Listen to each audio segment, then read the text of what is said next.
कांग्रेस नेता और पूर्व राज्यपाल अजीज कुरैशी जो हैं वो कह रहे हैं कि 1-2 करोड़ मुसलमान अगर मर भी जाए तो कोई गम नहीं, इस तरह का उन्होंने स्टेटमेंट दिया अल्पसंख्यक सम्मेलन में। और इस पर बात करने के लिए कैबिनेट मंत्री विश्वास सारंग हमारे साथ हैं। सर, वो कह रहे हैं कि अति होगी, पानी सर के ऊपर जाएगा तो 1-2 करोड़ मुसलमान मर भी जाए तो कोई गलत नहीं। फितरत है, भिड़ाना, विघटन करना, वैमनस्य पैदा कराना, ये कांग्रेस की फितरत है। और कांग्रेस, हम तो पहले से कहते हैं कि कांग्रेस नकली और चुनावी हिंदू बनने का प्रयास कर रही है।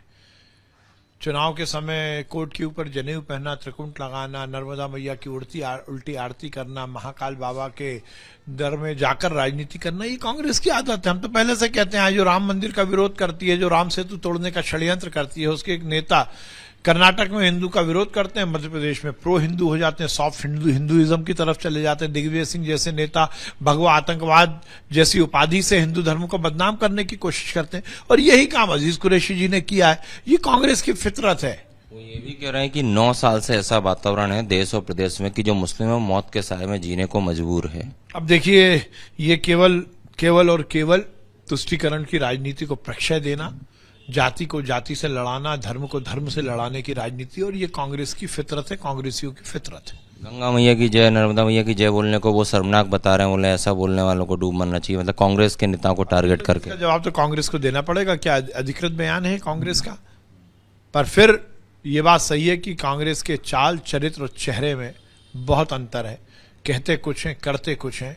नकली हिंदू बनने की, चुनावी हिंदू बनने की कोशिश कर रहे हैं। ये इस चीज को जो आप कह रहे हैं, वो कह रहे हैं कि जो सॉफ्ट हिंदुत्व है कांग्रेस का, चाहे वो कमलनाथ का हो, चाहे वो प्रियंका गांधी का, चाहे वो दिग्विजय सिंह का, चाहे वो पीसीसी में गणेश जी की मूर्ति स्थापित करना हो, या तमाम इस तरह की चीजों को वो गलत बता रहे हैं और कह रहे हैं कि नेहरू। इसका जवाब तो कांग्रेस को देना पड़ेगा, कांग्रेस के नेताओं को देना पड़ेगा।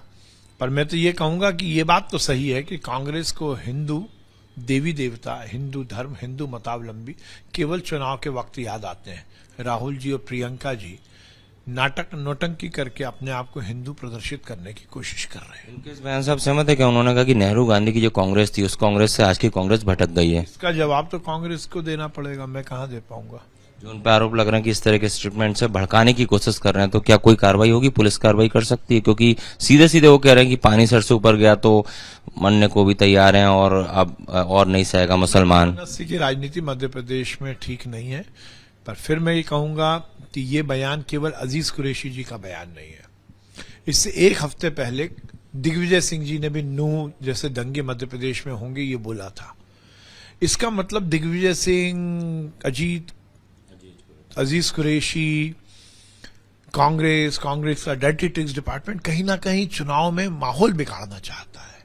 दंगे भड़काने की कोशिश वो कर रहे हैं, लगातार इस तरह के उन्माद की राजनीति कर रहे हैं।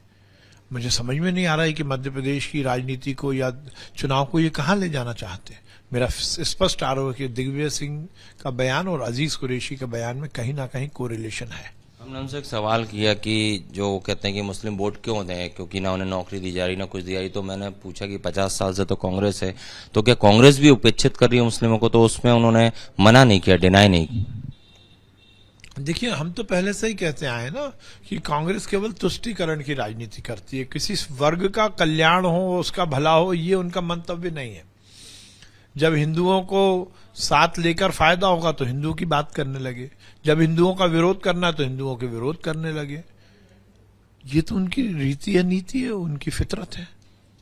कैबिनेट मंत्री विश्वास सारंग थे। अजीज कुरैशी के जो बयान है उस पर पलटवार करते हुए उन्होंने कहा कि ये कांग्रेस की रीति है, तुष्टीकरण की राजनीति करती है, और चुनाव को देखते हुए ये जितने भी कांग्रेस के बड़े नेता हैं आपस में साठगांठ करके इस तरह के बयान दे रहे हैं। कैमरामैन संजय अंकिल के साथ Satyaved Singh, Republic media network, Bhopal. Sir, Chandrayaan को लेकर पूरा देश उम्मीद से भरा हुआ है। देखिए, इस देश के वैज्ञानिकों को बहुत साधुवाद और हमारे यशस्वी प्रधानमंत्री नरेंद्र मोदी जी को बहुत बधाई कि उन्होंने लगातार वैज्ञानिकों को प्रोत्साहित करके विज्ञान के क्षेत्र में, अनुसंधान के क्षेत्र में हिंदुस्तान को आगे बढ़ाया है। लाल बहादुर शास्त्री जी ने नारा दिया था, जय जवान जय किसान। अटल जी ने उसमें जोड़ा जय विज्ञान, और नरेंद्र मोदी जी ने उसमें जोड़ा जय अनुसंधान। अनुसंधान और विज्ञान, ये हमारी सरकार के प्रोत्साहन देने वाली वो विधा है जो कि हर स्तर पर हिंदुस्तान को आगे बढ़ाती है। हिंदुस्तान का स्पेस प्रोग्राम बहुत सफलतापूर्वक निष्पादित हो रहा है और चंद्रयान की सफलता हमारे वैज्ञानिकों की भी सफलता है और हमारे नरेंद्र मोदी जी की राजनीतिक इच्छा शक्ति की भी सफलता है। देश और दुनिया में हिंदुस्तान का नाम और ताकत के साथ लिया जाए, ये हमारा जो सरकार का प्रयास है, उसमें निश्चित रूप से चंद्रयान की सफलता मील का पत्थर साबित होगी।